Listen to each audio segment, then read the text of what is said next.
Thank you. Thank you for the opportunity to speak to you all. Thank you all for your representation, not only on this committee, but in the legislature, as elected officials, as people who are the people's voice.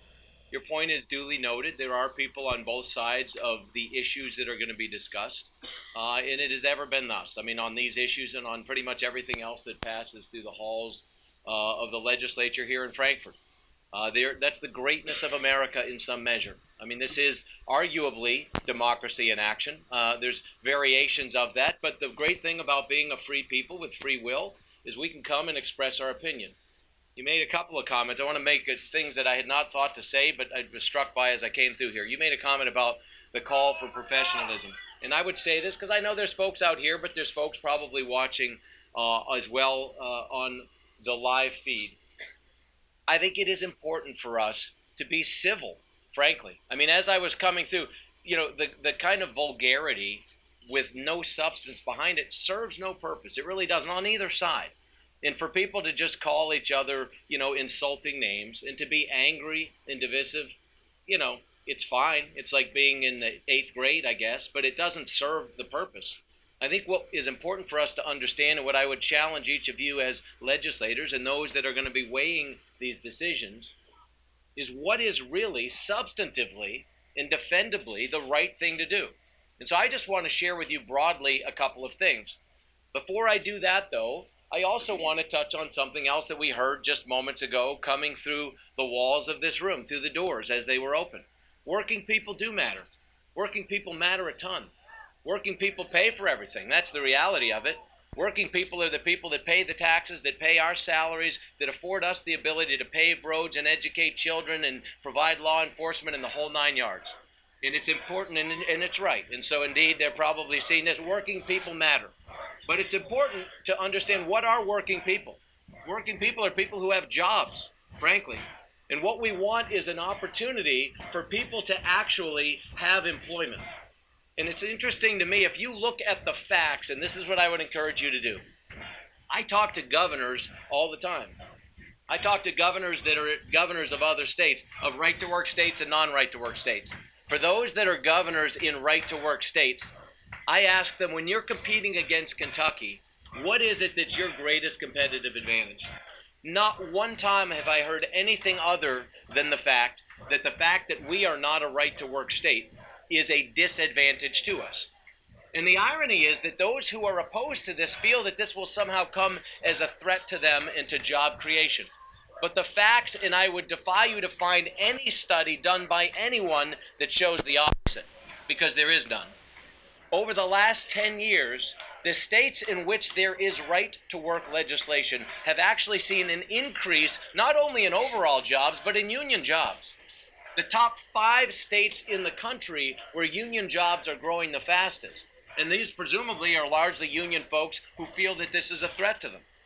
But where union jobs are growing the fastest, these actually are states that are right-to-work states. The number 1 state in America for union job growth in the last 2-3 years is Tennessee. And you and those of you that are down on the border with Tennessee see the type of difference that it makes. It makes a profound, profound difference. And all the banging on floors and all the yelling and all the chanting isn't going to change the reality. In states that are not right-to-work states, union membership in the last 10 years has declined. This is not the last 1 or 2 years or 1 or 2 select years. I'm talking over the last 10, 15 years. In non-right-to-work states, you have seen union membership declining. So the argument you're going to hear is that somehow working people and working class people and people trying to make a living are being disadvantaged. The argument I would ask you to think about is how, in fact, is somebody who doesn't even have a job going to take advantage of the argument that they need to have X, Y, or Z protections? In America, there's nothing more American than free choice. There's nothing more American than free choice. And frankly, the idea that anybody should be forced to pay union dues is absurd. It's absurd. That's what's at issue here. It isn't about the union. We need unions. Frankly, if we are to be a state, and as my vision, as I've shared with you, is to be the state that is the engineering and manufacturing hub of excellence in America, we need a well-trained workforce. We frankly have focused a ton on the apprenticeship program, both in and outside of the union trades, because frankly, the unions have better than anybody been pioneers of apprenticeship programs and of training people. And we need a highly qualified and highly trained workforce. But frankly, there's nothing better than free choice for people. If the union can make the case, then by Jiminy, people will be members. And in fact, the reason union jobs are growing in right-to-work states like Tennessee is because there's jobs. Tennessee creates more than 20,000 jobs a year, more than we do. And if you look at the manufacturing belt of America from Wisconsin on the Canadian border all the way down to the Gulf, to Alabama, we are in that manufacturing belt. We're the only state left in the country that has not passed this legislation. And it is a detriment to us. I was in Western Kentucky recently, and I had a couple folks who were opposed to this tell me that they wanted to make sure that we wouldn't consider right-to-work legislation because we needed good union jobs in the state. And this person then told me it's so hard for us here in Kentucky already that our union members have got to go to Indiana and Michigan to get work. And they said this with a straight, not appreciating that those are both right-to-work states. The reality is where there are jobs, where jobs are growing, there's opportunity for both union members and non-union members. That's the reality.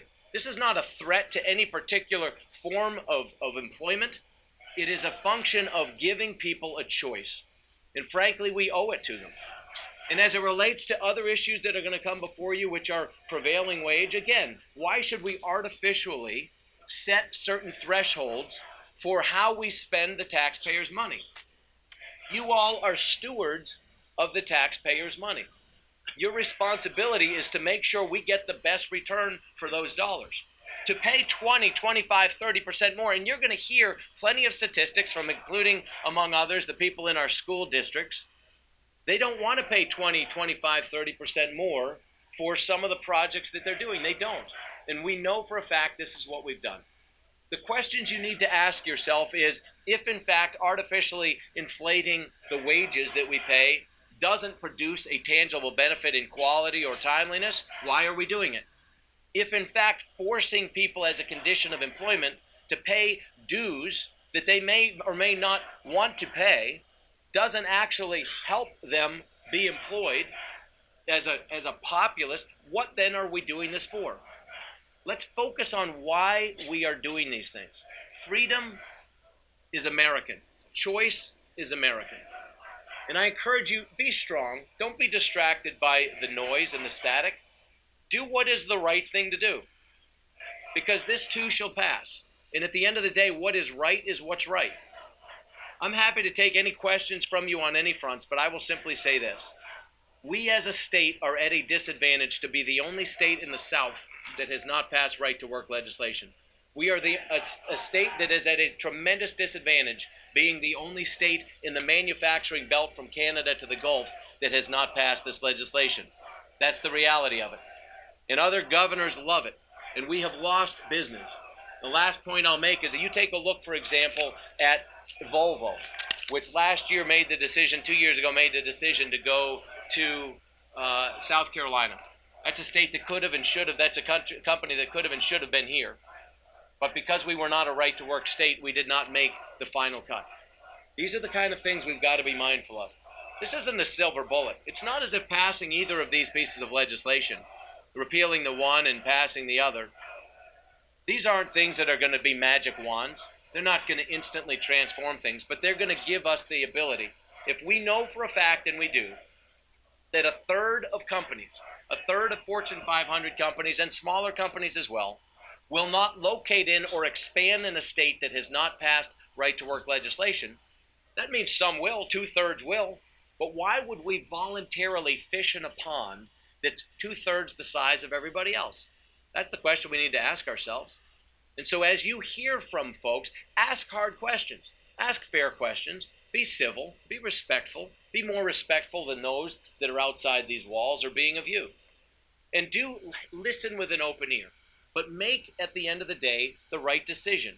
Allow us to fish in a pond that is the size of those states around us, because this is a zero-sum game.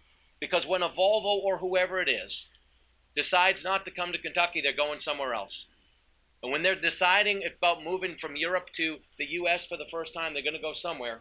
Why not give ourselves as much of an opportunity as any other state to compete for those jobs? That's where jobs come from. Jobs come from private sector employers. And they're incentivized by the types of things you're going to be considering here in the next couple of days.